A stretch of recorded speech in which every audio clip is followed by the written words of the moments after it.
Coming up on 5 Minute News. Russia revolt falls silent, but mercenaries' future still uncertain. Republicans' enduring commitment to Trump on full display at conference. And North Korea holds parade, warns of nuclear war with US. It's Monday, June 26. I'm Anthony Davis. The mercenary soldiers who briefly took over a Russian military headquarters on a rebellious march towards Moscow were gone on Sunday, but the short-lived revolt has weakened President Vladimir Putin just as his forces are facing a fierce counter-offensive in Ukraine. Under terms of the agreement that ended the crisis, General Prigozhin, who led his Wagner troops in the failed uprising, will go into exile in Belarus but will not face prosecution.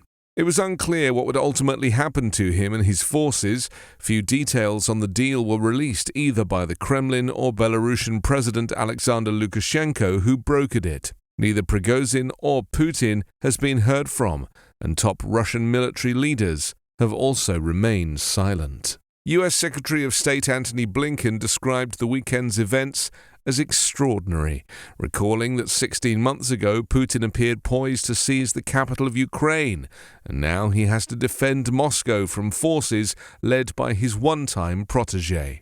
It was not yet clear what the fissures opened by the 24-hour rebellion would mean for the war in Ukraine, but it resulted in some of the best forces fighting for Russia being pulled from the battlefield. The Wagner troops, who had shown their effectiveness in scoring the Kremlin's only land victory in months, and the Chechen soldiers sent to stop them on the approach to Moscow. The Wagner forces' largely unopposed rapid advance also exposed vulnerabilities in Russia's security and military forces. The mercenary soldiers were reported to have downed several helicopters and a military communications plane. Ukrainians hoped the Russian infighting could create opportunities for their army, which is in the early stages of a counter-offensive to take back territory seized by Russian forces. Under terms of the agreement that stopped Prigozhin's advance, Wagner troops who did not back the revolt will be offered contracts directly with the Russian military, putting them under the control of the military brass that Prigozhin was trying to oust. A possible motivation for Prigozhin's rebellion was the Defense Ministry's demand, which Putin backed, that private companies sign contracts with it by July 1st. Prigozhin had refused to do it. Ukrainian President Volodymyr Zelensky said he told US President Joe Biden in a phone call yesterday that the aborted rebellion in Russia had exposed the weakness of Putin's regime. Enduring loyalty to the disgraced former President Donald Trump was on vivid display at a Republican conference this weekend, convened just 2 weeks after he was indicted on 37 federal charges related to his alleged mishandling of classified documents. Addressing this year's Road to Majority conference on Saturday, Trump lashed out against federal prosecutors who have accused the former president of intentionally withholding classified documents from authorities and obstructing justice in his efforts to keep those materials concealed. Trump, who could soon face additional charges in Washington and Georgia, told the friendly crowd that he considered each of his 2 indictments so far to be a great badge of courage as he ran to unseat Democratic incumbent Joe Biden. Trump lied to the conservative audience, "I'm being indicted for you." Trump was among several Republican presidential candidates to speak at the conference held in Washington and hosted by the right-wing evangelical group Faith and Freedom Coalition. His message was echoed by some of his presidential primary opponents, several of whom used their conference speeches to attack the Department of Justice.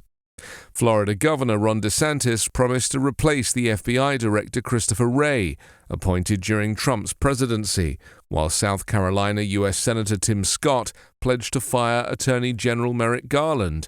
But one of Trump's primary opponents, former New Jersey Governor Chris Christie, did not shy away from directly confronting the former president, accusing him of letting us down. North Korea held mass rallies in Pyongyang, where people shouted slogans vowing a war of revenge to destroy the United States, as it marked the 73rd anniversary of the outbreak of the Korean War. Around 120,000 working people and students took part in the rallies held across the capital on Sunday. Photos released by state media showed a stadium crowded with people holding placards reading, "The whole US mainland is within our shooting range, and the imperialist US is the destroyer of peace." Sunday's anniversary came amid concerns Pyongyang could soon conduct another launch of its first military spy satellite to boost monitoring of US military activities after its first attempt ended in failure at the end of May. North Korea now has the strongest absolute weapon to punish the US imperialists, and the Avengers on this land are burning with the indomitable will to revenge the economy, KCNA said. Nuclear-armed North Korea has been testing various weapons, including its biggest intercontinental ballistic missile, ramping up tension with the South and the South's main ally, the United States.